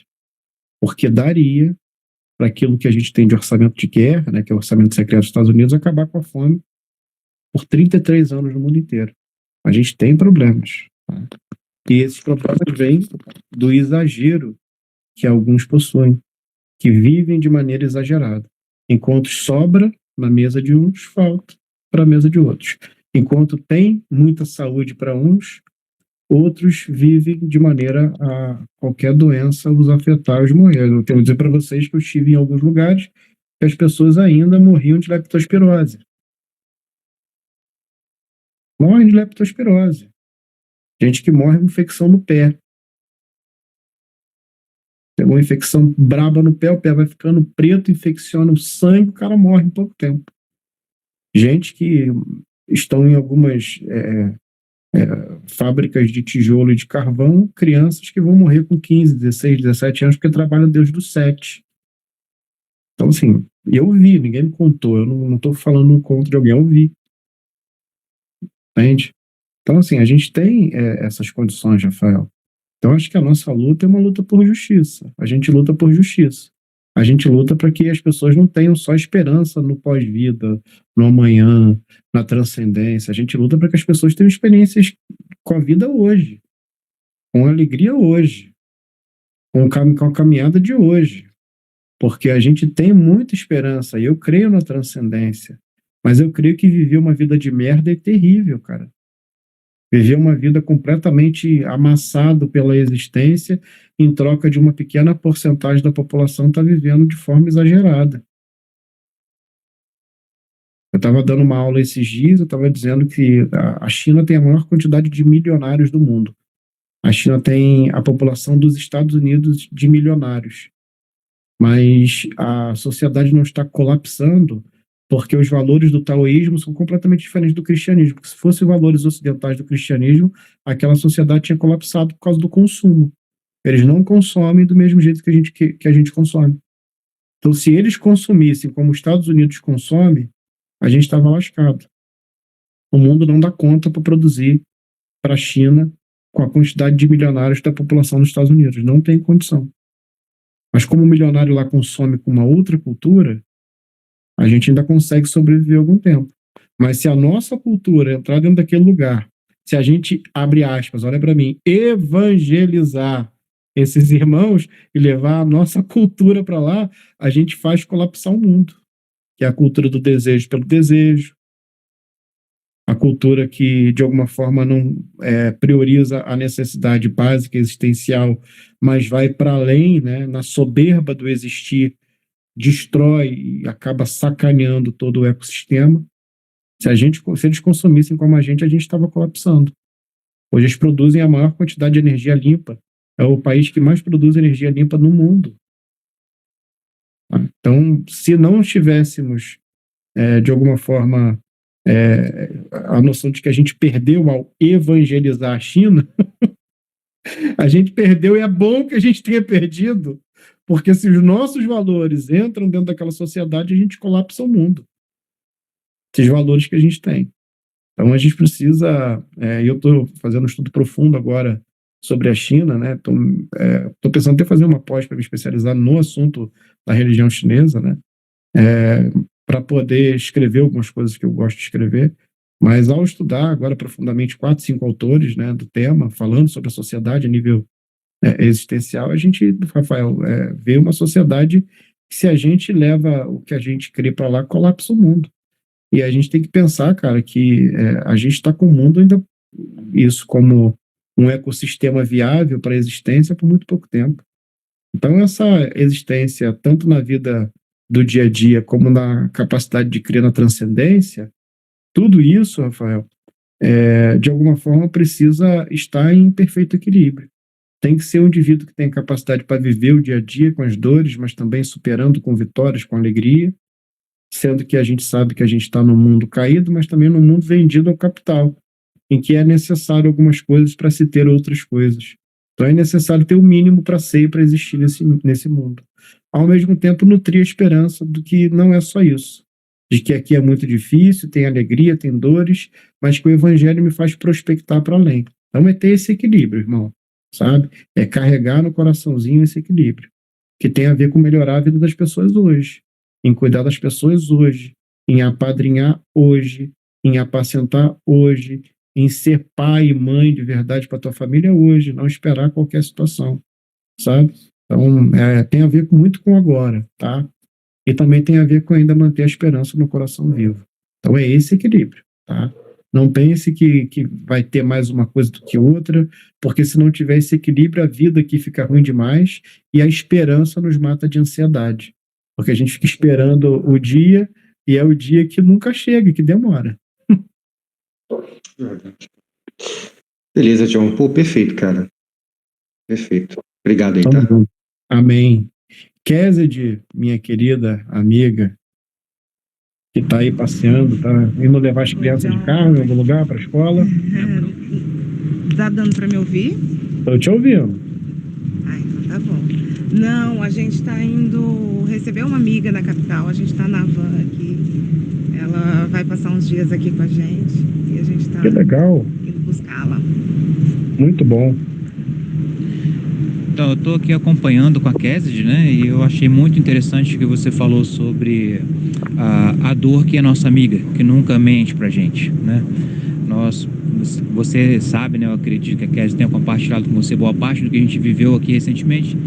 E eu sempre penso nisso, né? Faço essa reflexão sobre tudo que a gente viveu e eu vejo que em alguns momentos onde eu deveria ter decidido de uma forma diferente, a decisão que eu tomei foi muito tentando evitar colocar a minha dor dentro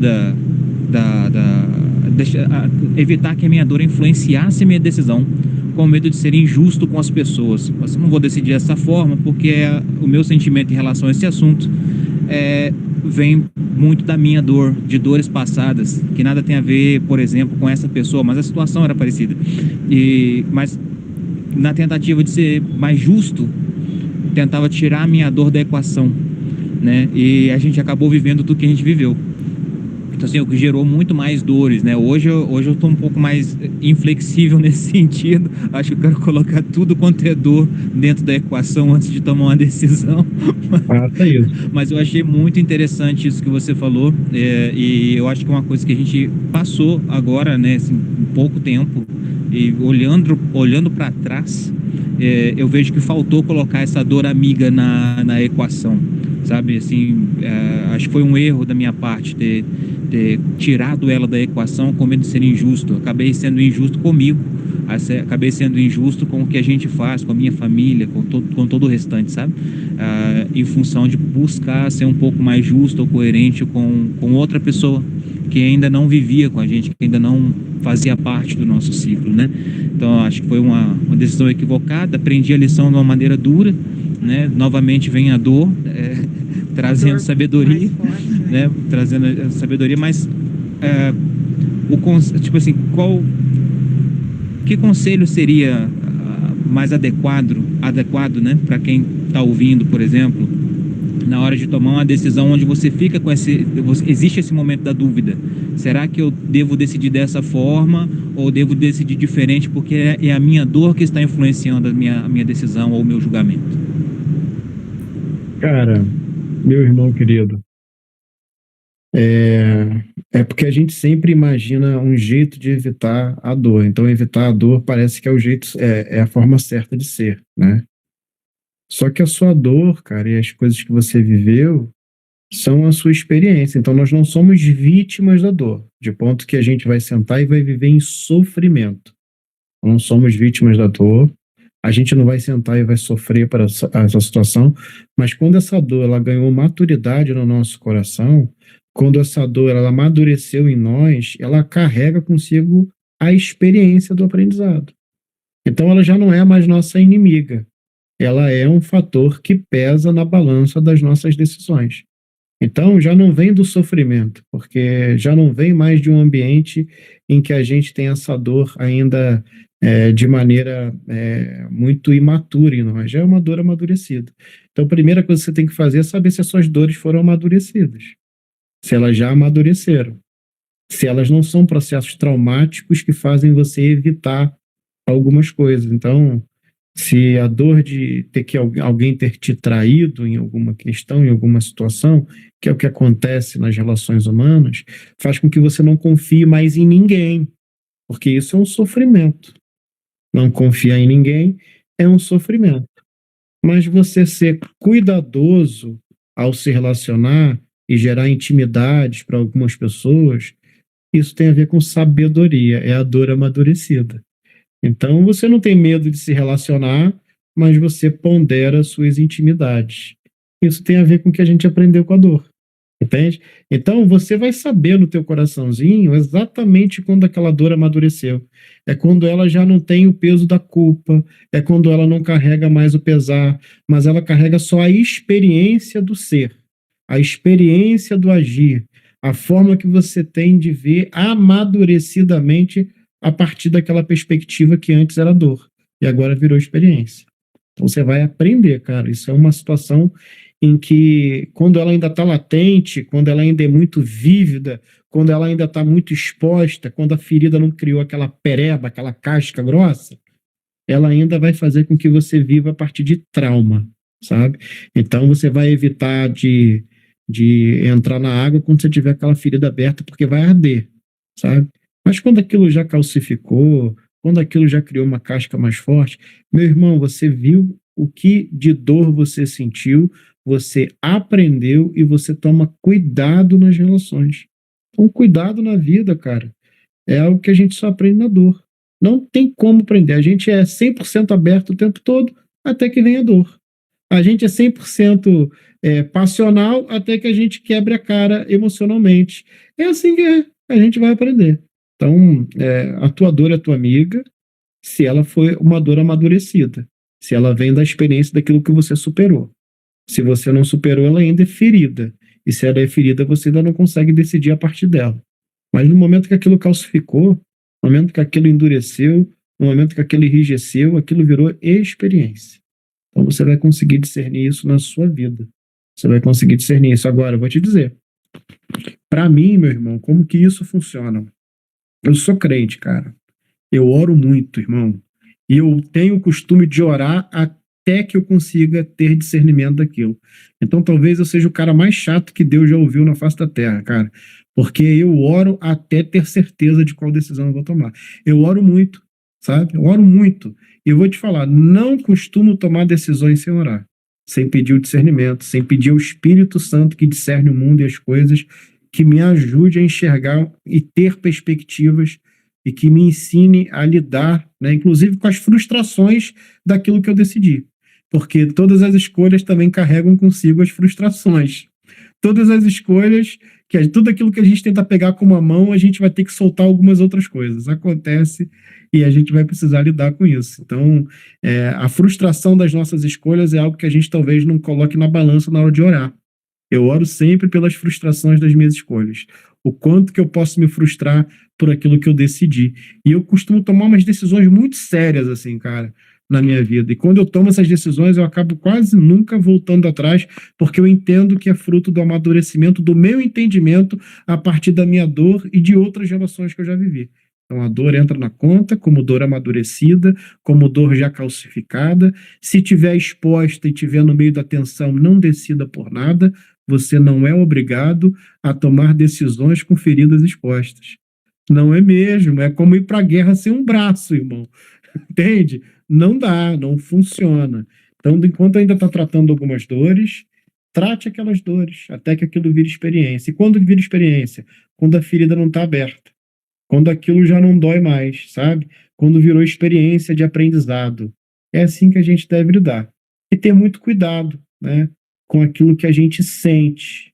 Porque nem tudo que a gente sente é o de fato é. A gente tem um coração que tende a nos agradar, que tende a tomar decisões que nos sejam tranquilas. dentro de um campo confortável. E é muito bom ficar confortável, a menos que a gente fique estagnado no nosso conforto. E que essa estagnação faça com que a gente não progrida o conhecimento, a sabedoria, e que faça com que a gente não tome decisões de amor. Então, tenha decisões de amor o tempo todo, leve em consideração as suas dores calcificadas, não vá para a guerra com feridas expostas. Esse é o conselho que eu dou para que a gente possa ter, de fato, uma vida razoavelmente boa. E creia muito, ore muito, irmão. A gente vai abandonando algumas coisas, a gente começa a pensar que tudo é oração, e tudo é, porque a gente é flagrante diante de Deus. Mas toda vez que a gente ora, a gente traz para o coração algumas questões que a gente mesmo, às vezes, não percebeu. Então, ore muito, né? Não ore somente para ser espiritual, ore porque você é espiritual, entende? Não tem a ver com construir uma espiritualidade, mas tem a ver com a espiritualidade que você já tem. Então, ore muito, porque eu, nesse tempo e na experiência de tantas dores, eu já resolvi dores profundas orando e lembrando daquilo que eu sou, do pó que eu vivo, do pó que eu sou, do meio que eu vivo. E aí, cara, a minha oração quase que virou uma confissão diante de Deus, sabe? Eu comecei a orar para reclamar de alguma coisa, eu comecei a orar reclamando de alguém e terminei refletindo sobre aquilo que eu sou. Eu falei, caraca, que merda, né? Não precisava ter começado a orar. Tive uma crise agora existencial, né? Fiquei para baixo do verme do cocô do cavalo do bandido, e agora eu já não sei mais como me resolver. Vou ter que esperar até quinta para minha terapia acontecer, para que eu possa levar isso, né? Vou esperar até quinta, 6:30 da tarde, para eu poder resolver essa questão, que eu comecei para reclamar de alguém, comecei numa reflexão sobre aquilo que eu sou, e agora eu preciso, quinta-feira, conversar com a minha psicóloga. Então, espero que tenha ajudado. Espero que vocês tomem decisões que confortem, porque vocês hoje têm um trabalho importante de um monte de filhinhos que também vão aprender com dor e vão ter que lidar com suas próprias dores também. Perfeito. Eu me sinto muito edificado quando eu consigo acompanhar com a Kézia esses momentos de estudo com vocês, viu? Amém, muito abençoado. Então, muito obrigado pelo espaço. Nada. Uma última pergunta que eu queria fazer é sobre Satanás. Não, brincadeira, é brincadeira. Destrói meu coração, meu irmão. Tava amando vocês pra caramba, cara. Hoje até usei o cachecol que a Kézia mandou do Camboja, eu usei ele hoje, pô. Tá frio aí? Tá muito frio, muito. Fui de cachecol pro trabalho, diretamente do Camboja. Mas tudo que você falou faz muito sentido, e uma coisa que me chama muita atenção é assim, o Flávio, ele é uma pessoa muito mais, tem muito mais compaixão do que eu naturalmente tenho.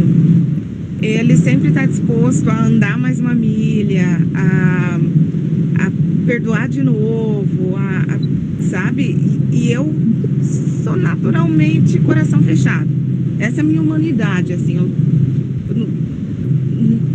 não gosto, eu paro mesmo.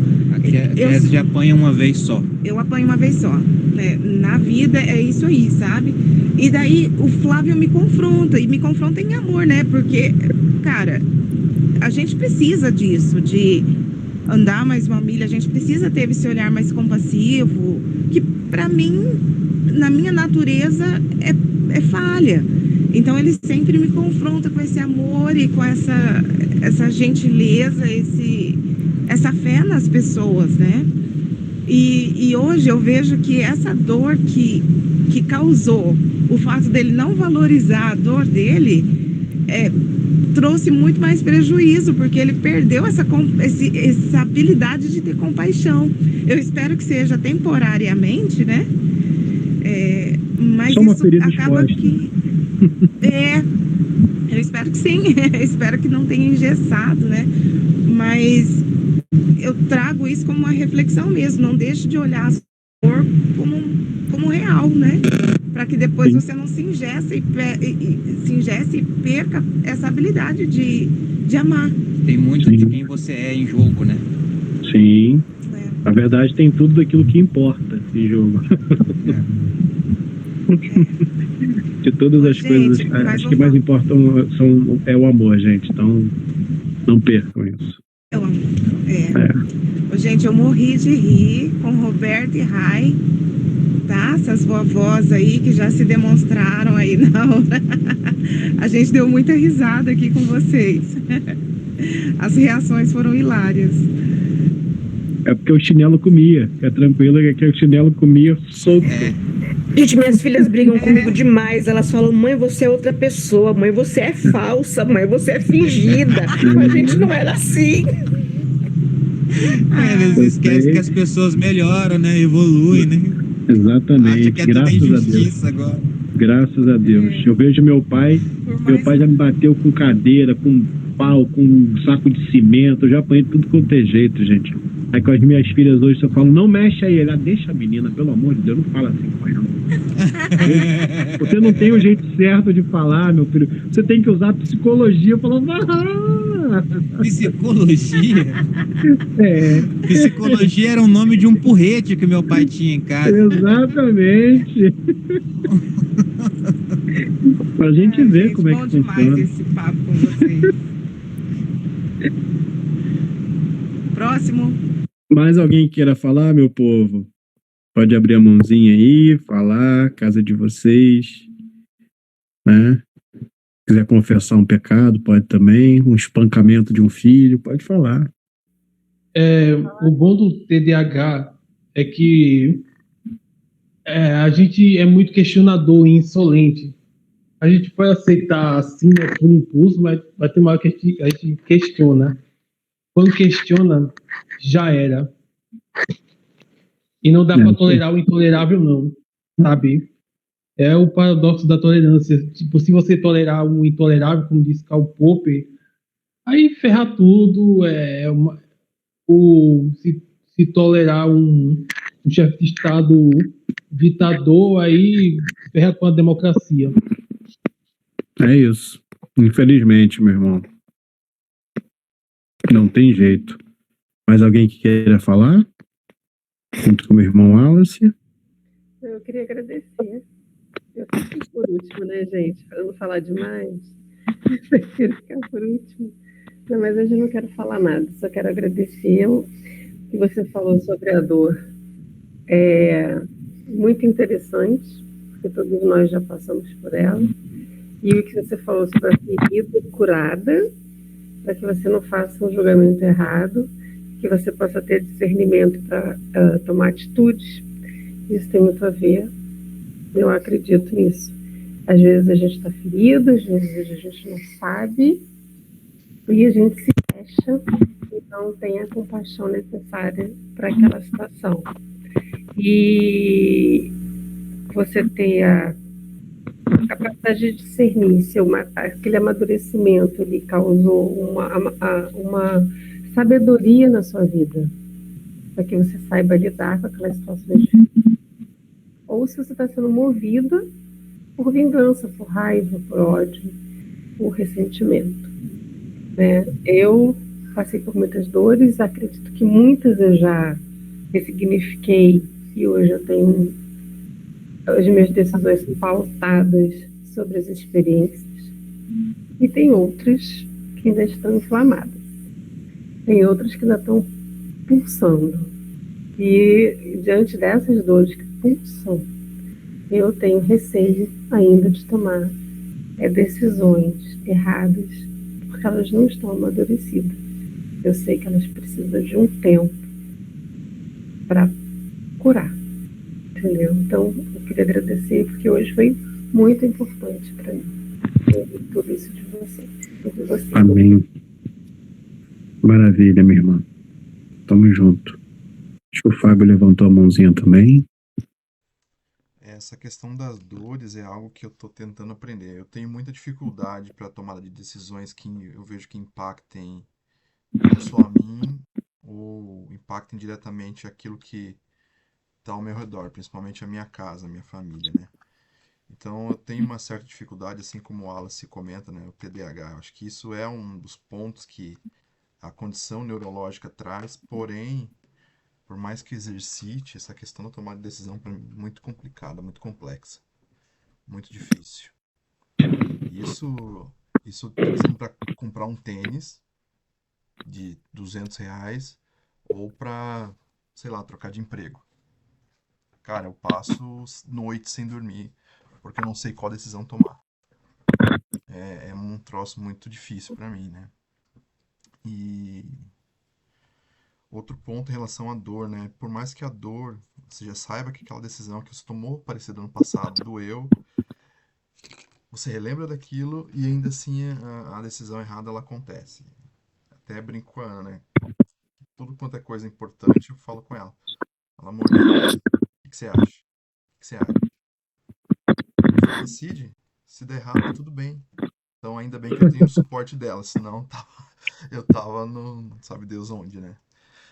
E, e é algo que eu tenho que lidar, algo que eu tenho que aprender e faz parte da vida, né? Da minha vida, principalmente, esses tipos de espinhos na carne, né? Esse é meu espinho na carne. Essa é a dor de tomar decisão, mesmo já tendo tomado pedrada com a mesma situação. E uma outra dor que eu não sei como. Não resolver porque não é minha, né? Mas eu tentar ajudar pelo menos é a dor que o meu irmão e a família vem passando já há 4 anos, com a perda do meu sobrinho. E eu não sei como ajudá-lo. Todo dia eu penso nisso, eu durmo pensando nisso, eu acordo pensando nisso, eu não sei como ajudá-lo. Não sei mesmo. Não sei o que conversar, não sei o que fazer, não sei o que falar. É uma coisa bem complexa. Porque ele, principalmente, não consegue processar o luto. Não consegue processar o luto. Então, não sei por onde conseguir ajudá-lo. Não sei mesmo.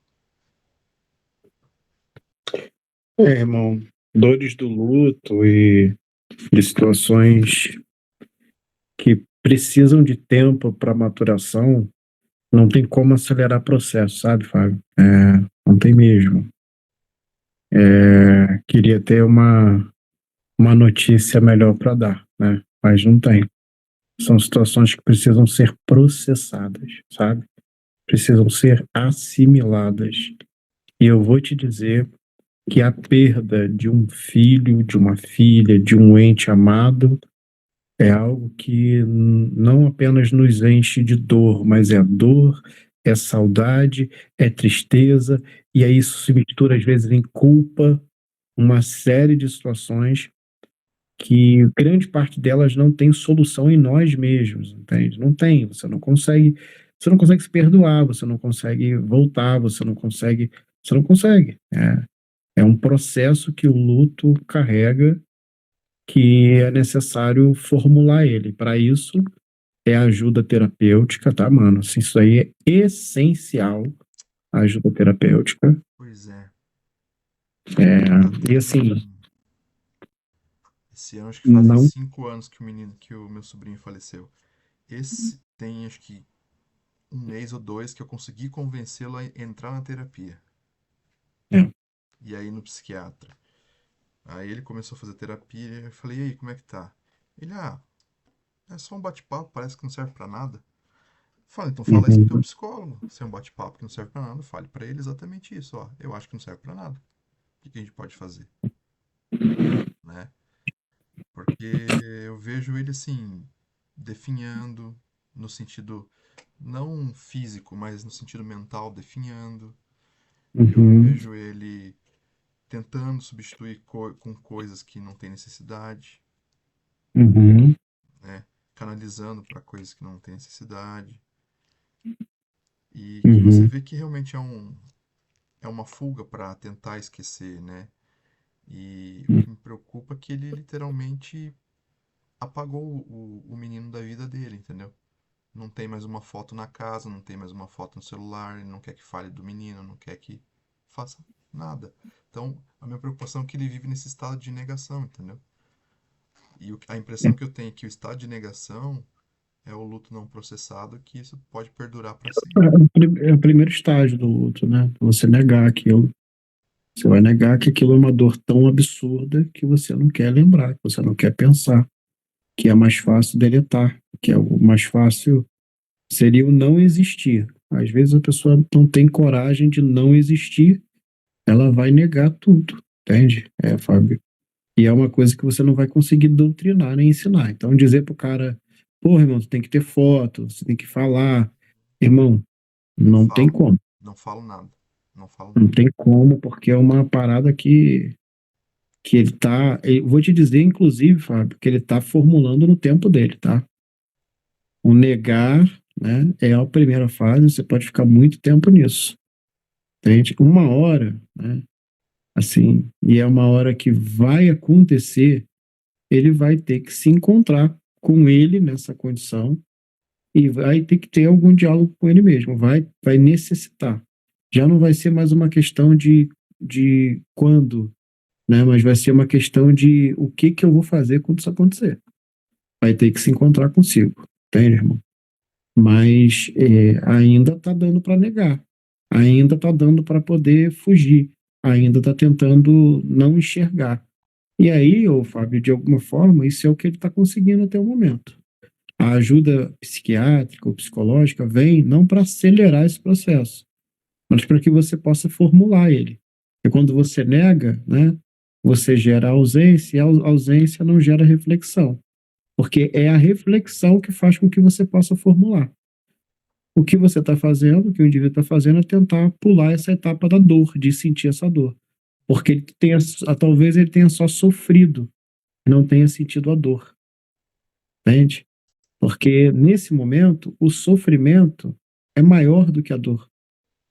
Mas muito maior do que a dor. A dor, ela não foi formulada ainda, cara. Entende? Talvez o momento em que teu irmão de fato vai ficar pior não é nem o momento que ele está vivendo agora ou no momento há 5 anos atrás. Vai ser no momento em que ele entender a dor, sabe? Qual a diferença de dor e sofrimento? Porque para mim isso é muito confuso. Então, a dor ela é tópica, Fábio, né? A dor ela é algo que é inevitável e ela vai acontecer. O sofrimento é o que você faz consigo em relação à dor. Então, quando você tropeça e arranca o tampão do dedo, é a dor. Quando você decide nunca mais andar porque você arrancou o tampão do dedo, isso é fruto do sofrimento. É o que você faz com sua dor. O cara, às vezes, ele não conseguiu nem formular a dor, tá entendendo? Ele não conseguiu entender a dimensão da dor. Ele só está sofrendo, entende? Às vezes, essa dor, Fábio, é uma dor muito pequenininha. Mas uma vez formulada, você vai entender que é uma dor pequena. E que você sofreu muito por algo que não é tão grande. Às vezes, a dor é muito grande, muito maior do que o sofrimento. E aí é muito complicado, porque tem momentos, Fábio, que tudo em nós dói, mas nada na gente sofre. E tem momento em que tudo em nós sofre, mas absolutamente nada dói. E que cada coisa tem o seu lugar, sabe? Então, vai ser e vai se fazer necessário em algum momento ele formular a dor. O sofrimento ele está sentindo já tem 5 anos. Talvez não tenha um dia que ele não consiga pensar nisso em sofrimento. Mas ele vai precisar em algum momento formular essa dor, sabe? E aí a ajuda, como eu estou dizendo, terapêutica, né, psiquiátrica, vai ser uma ajuda fundamental para que ele possa formular a dor, para ele conseguir quantificar a dor. O sofrimento a gente já sabe que desde o primeiro dia, 5 anos até hoje, sabe? Então, é uma coisa que talvez não tenha passado em nenhum momento. Ele vai formular isso, cara, tem um tempo dele, sabe, Fábio? Se ele insistir, né, se ele viver essa vida que Papai do Céu deu para ele, ele vai em algum momento conseguir formular isso. Eu acredito que todo ser humano consiga em algum momento formular. Nem que seja no seu último momento, mas vai formular, sabe? Vai sentir isso como dor e vai passar, sabe? Como toda dor passa. Ah, mas passa, dura 30, 40, 50 anos, Fábio, mas passa, irmão, sabe? Você formula e passa. Você parar para vocês podem achar algum nível de insensibilidade, mas eu queria que você pensasse na tua pior dor. Tua pior dor que você teve. Ela passou, não passou? Passou. Pode ter sido 5 anos de muita dor, 10 anos de muita dor, mas ela passou, ela foi embora. Parecia que nunca ia acabar, que aquele dia ia ser eterno, que aquela situação ia ser eterno, que esse esmagamento do teu ser mediante a dor não ia nunca terminar, mas terminou. Então entenda que passa. Mas poxa, talvez eu não tenha vivido a mesma dor. Sim, são dores diferentes, são situações diferentes, são lutos diferentes, mas tudo é dor, sabe? Então não dá para colocar um termômetro para você saber essa temperatura. A gente só sabe que dói. Então, a dor de um ente perdido, tal como a dor do emprego perdido, a gente não está querendo quantificar esse processo. Está dizendo que a tua pior dor passou. Então, ela passa, sabe? Se você não estiver vivendo ela agora, se não foi ontem, esse dia de dor, né? Você está vivendo ela agora, né? Mas se ela já aconteceu em algum momento, se você imaginar, ela passou. Parecia que não ia passar. Parecia que não tinha solução. Mas passou, tá? Mas quanto antes a gente formular o tamanho dela, Fábio, melhor, entende? Então, a ajuda psiquiátrica, terapêutica, ela é essencial. E, ao mesmo tempo, irmão, se o cara tem fé, se o cara crê, e se o cara não crê, que ele não creia, mas de forma muito convicta daquilo que ele não crê, que ele seja resoluto enquanto aquilo que ele pensa, mas que não haja espaço nele para que ele não se perdoe, para que nele habite ainda algum tipo de culpa, porque, mano, rola muito, tá? Eu acho que Dores esse de luto, é um dos grandes pontos também, sabe? é, Com certeza. Com certeza a culpa deve matar também. Deve dor dominar. de luto, cara, mano, grande parte das dores de luto vem da culpa, irmão. Se Então eu fizesse isso, se eu tivesse feito aquilo, se eu tivesse pensado exato, nisso. exatamente, exatamente. Então, e assim, não tem nem como você desmentir a formulação que o indivíduo faz, porque faz sentido na cabeça dele, entende? Então, assim, é uma coisa que faz sentido. Imagina você demover alguém de algo que faz sentido. Então, é complexo, irmão. Difícil, mas possível, né? Vamos juntos também orar sobre isso, para que o Eterno possa conceder a ele reflexões sobre essa dor, sabe? Importante formular essa dor e que ele não abandone a ajuda terapêutica, né? Que vai, de alguma forma, ajudar ele. Tô tentando. Psiquiatra, Isso aí é algo que terapêutico. você pode fazer como irmão, sacou? Tenho tentado, John, tenho tentado. O resto, assim, não tem muito a ver com você, são formulações pessoais dele, né? A forma que ele vai chegar às próprias conclusões. Mas nesse apoio aí de falar, irmão, larga não. Segue mais um pouco, insiste mais um pouco. Nem que seja para trocar. Se ele não pegou confiança com essa pessoa para se abrir, nem que seja para trocar, entende? Eu falei isso pra ele também, se não deu liga, cara, vai pra outro. É. Né? A única coisa que eu quis depois do divórcio foi a terapeuta, então eu só fiquei com a terapeuta. E algumas coisas Pedi mais assim. nada, falei. Tem algumas terapeutas também terapeutas já especializadas em luto, né? Eu tenho uma amiga que também passou por um luto recente e ela fala muito sobre isso, né? Ainda tá muito recente. E o luto, né, não tem prazo, né? Para as pessoas é 1 ano, 2, mas não tem prazo, né? É o prazo do processo interno. Então, seria interessante, né, que achasse alguém que falasse com luto, né? Um terapeuta que já é especializado, porque isso facilita bastante, né? Talvez ele não queira abordar, mas sabendo que, assim, é o ponto principal dele, né? Talvez ajude. Verdade. Poder trocar, né? Isso é fundamental. Não tá funcionando, não tá curtindo muito, não tá sentindo a vontade, troque. Eu tô disponível também, meu irmão. Se ele algum dia quiser trocar ideia, eu sou o cara de troca de ideia. Só você falar, marcar que eu troco ideia e a gente toma um chá e troca ideia. Né? Eu posso dar esse acompanhamento que é pastoral. Nem comigo ele fala, John. Nem comigo. Eu imagino. Deve ser complexo. Muito. Mas obrigado, gente. Obrigado. Tamo junto, meu irmão. Meu povo,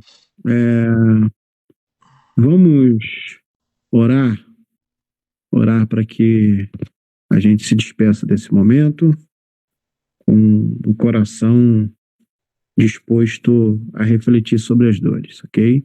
Vamos orar um pouquinho, vamos pensar e desejar que o Eterno também possa alcançar o irmão do Fábio com conforto, com cuidado, com ternura, que possa trazer ele novamente para reflexões sobre essa dimensão tão fragilizada, que foi fragilizada pelo luto e que é uma situação que só quem viveu de fato sabe o quanto que é complexo, né? E que não tem a ver com nenhum mimimi, que nós fomos feitos para a eternidade e quando a gente perde o controle disso, parece que o mundo vai cair na nossa cabeça, né? Quem viveu o luto aqui, quem já perdeu pessoas que amava e que é um amor tão grande, sabe que inclusive esse amor não apaga e a saudade aumenta e que é uma coisa difícil de lidar. Que a gente possa orar por isso também. Amém? Vamos orar. Senhor, obrigado por esse momento de reflexão. Obrigado pela possibilidade de superação das dores, né? Em que a gente ainda existe apesar de tudo isso. Que a gente permanece. É que aquilo que parecia que seria a nossa fraqueza, a nossa derrota, de alguma forma em nós ganhou um peso de glória, de superação, e de que de fato ainda existe esperança. Muito obrigado por essa oportunidade. Obrigado por esse cuidado do Senhor conosco, que mesmo a dias de tanto pesar, o Senhor nos lembra do seu amor. Obrigado por aprendermos com as dores. E obrigado porque as dores são professoras cruéis às vezes, mas que trazem aprendizados eternos e profundos em nós. Senhor, eu oro pelo irmão do nosso irmão Fábio, que tem dores pesadas, terríveis, de luto, de perdas profundas, perdas que a gente não tem tempo de se despedir, que a gente não tem o que dizer, coisas que não cabem ao coração humano conjecturar. A dimensão e a profundidade de um pai que perde um filho, é tenso, é complexo e nós não temos resposta na vida para todas essas coisas. Mas eu sei que o Senhor e o teu Espírito têm. Eu sei que em ti habita todo o conforto, todo o amor, toda a paz. Eu sei que em ti existem as respostas para essas profundidades do irreconhecível que nos habita. Então, que o Senhor possa trazer conforto para esse coração, prospecção, inteligência emocional e, acima de tudo, que ele possa formular a dor, dar a dimensão da dor, para que o luto, de alguma forma, possa ser compreendido e superado. Que a gente possa, junto com ele, orando nesse momento, nos fazer solidário a toda essa pressão que o sofrimento causou no coraçãozinho dele.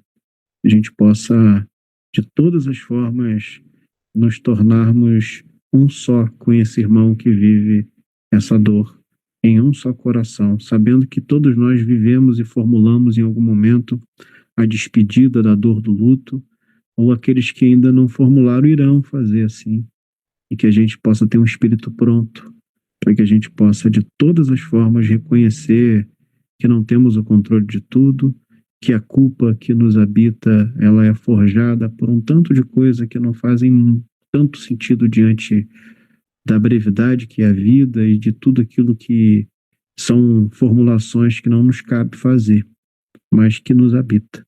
Que o Senhor possa nos ajudar a lidar com essas dores, Pai. Ajude a compreender, ajude a, na incompreensão, nos fazer minimamente amáveis conosco mesmos e que a gente possa compreender que a nossa ação é limitada diante de tanta coisa que pode acontecer na nossa vida. Nos dá consciência da nossa pequenez, da nossa limitação, de que somos pó, mas mesmo assim o Senhor nos levanta todos os dias, Pai. Obrigado. Obrigado para a igreja reunida em seu nome. Obrigado por aqueles que estão aqui, apesar de tanta barbaridade, apesar de tanta dor. que a gente possa prospectar dias melhores, acreditando que o Eterno tem cuidado de nós e nos conduzido na história da salvação para ser bálsamo para outras vidas. É o que eu oro nesse momento, te agradecendo. Em nome de Jesus Cristo. Amém. Que a graça de Deus, o nosso Pai, que o amor de Jesus Cristo, o Filho de Deus, e as consolações apaziguadoras, amáveis e doces do Espírito Santo estejam nas nossas vidas hoje, amanhã e para todo sempre. Em nome de Jesus. Amém.